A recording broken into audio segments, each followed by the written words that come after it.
Genesis chapter 30. Now when Rachel saw that she bore Jacob no children, Rachel envied her sister and said to Jacob, "Give me children or else I die." And Jacob's anger was aroused against Rachel, and he said, "Am I in the place of God, who has withheld from you the fruit of the womb?" So she said, "Here is my maid, Bilhah. Go in to her, and she will bear a child on my knees, that I also may have children by her." Then she gave him Bilhah, her maid, as wife, and Jacob went into her. And Bilhah conceived and bore Jacob a son. Then Rachel said, "God has judged my case, and he has also heard my voice and given me a son." Therefore she called his name Dan. And Rachel's maid Bilhah conceived again and bore Jacob a second son. Then Rachel said, with great wrestling, I have wrestled with my sister, and indeed I have prevailed. So she called his name Naphtali. When Leah saw that she had stopped bearing, she took Zilpah, her maid, and gave her to Jacob as wife. And Leah's maid Zilpah bore Jacob a son. Then Leah said, "A troop comes." So she called his name Gad, or Gad. And Leah's maid Zilpah bore Jacob a second son. Then Leah said, "I am happy, for the daughters will call me blessed." So she called his son Asher. Now Reuben went in the days of wheat harvest and found mandrakes in the field and brought them to his mother Leah. Then Rachel said to Leah, "Please give me some of your son's mandrakes." But she said to her, "Is it a small matter that you have taken away my husband? Would you take away my son's mandrakes also?"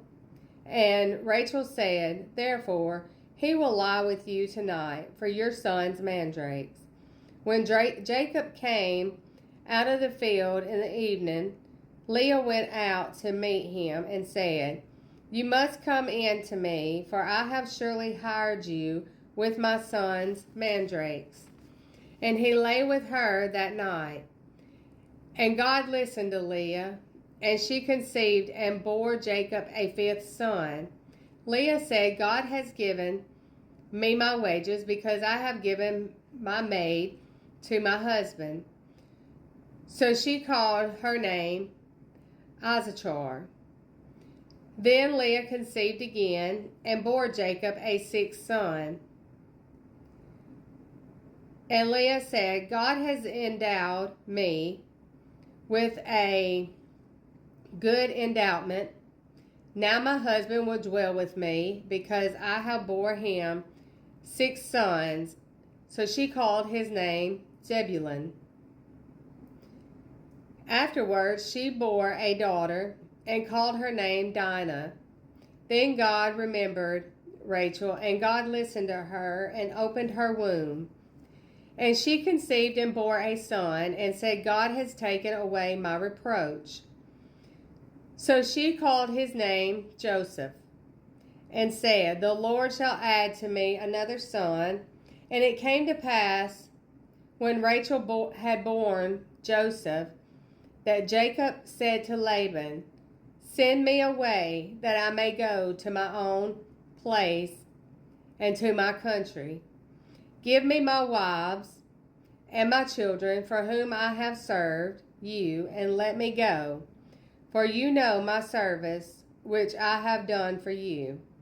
And Laban said to him, "Please stay, if I have found favor in your eyes, for I have learned that by experience, that the Lord has blessed me for your sake." Then he said, "Name me your wages, and I will give it." So Jacob said to him, "You know how I have served you, and how your livestock has been with me. For what you had before I came was little, and it has increased to a great amount. The Lord has blessed you since my coming, and now when shall I also provide for my own house?"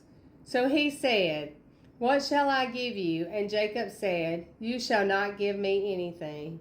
If you will do this thing for me, I will again feed and keep your flocks. Let me pass through all your flock today, removing from there all the speckled and spotted sheep, and all the brown ones among the lambs, that the spotted and speckled among the goats. And these shall be my wages. So my righteousness will answer for me in time to come, when the subject of my wages comes before you. Every one that is not speckled and spotted among the goats, and brown among the lambs, will be considered stolen if it is with me."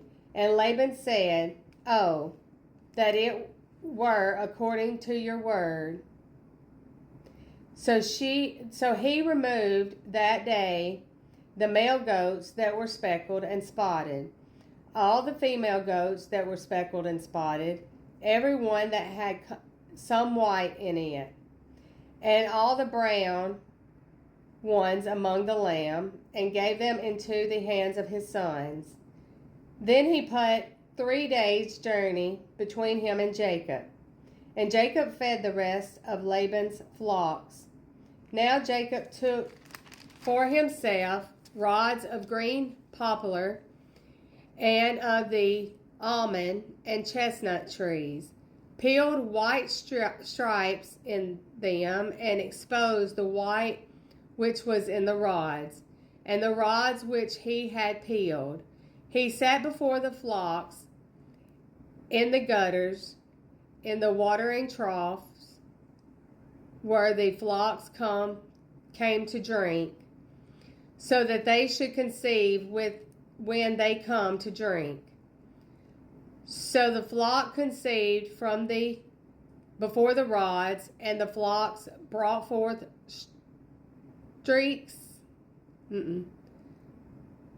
streaked, speckled, and spotted.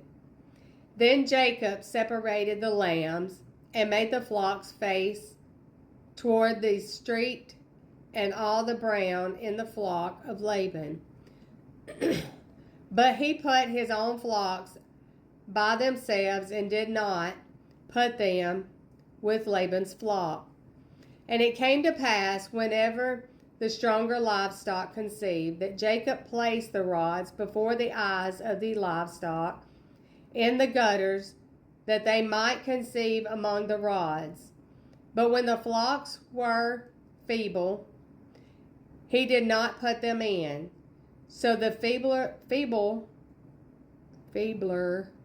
were Laban's, and the stronger Jacob's.